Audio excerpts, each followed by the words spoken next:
সকালে রোদ উঠেছে, উঠানে হাঁড়ি পাতিলের শব্দ। চম্পা রান্না করছে। তার স্বামীকে বলতে নাবল, শোনো, আজ মাছের ঝোল করলাম, কিন্তু কাঁচামরিচ কোথায়?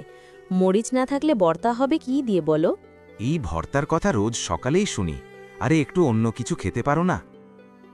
তুমি বুঝবে না রোহিত, ভর্তা শুধু খাবার না, এটা মন ভরানোর জিনিস। দুপুরে মাঠে কাজ করছে রোহিত, পাশে রশিদ আর কমল। কি রে, তোর বউরে নাকি সবাই বলে বর্তা পাগল বউ? জানি রে ভাই, কিন্তু মেয়ে তো মন্দ না, খালি ওই ভর্তা না থাকলে ঘরে যুদ্ধ লাগে। তাতে ক্ষতি কি? ভর্তা তো শরীরের জন্যও ভালো। একদিন বড় বিপত্তি ঘটল। সেদিন রোহিত হাটে গেল বাজার করতে।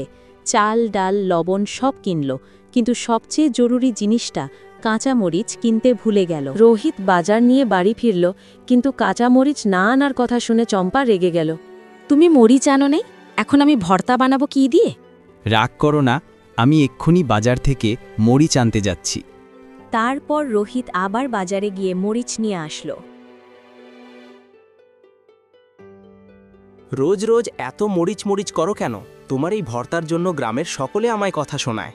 জানো, আমি ছোটবেলায় খুব গরিব ছিলাম। মা যা পেতেন তাই দিয়ে ভর্তা বানাতেন, কিন্তু সেই ভর্তা খেতে খেতেই শিখেছি কষ্ট যতই হোক, ভালোবাসা থাকলে খাবারেও আনন্দ থাকে। আচ্ছা ঠিক আছে, আমি সব সময় তোমার জন্য মরিচ নিয়ে আসব। তুমি যখন ইচ্ছে ভর্তা খেও, আমি কিচ্ছু বলবো না।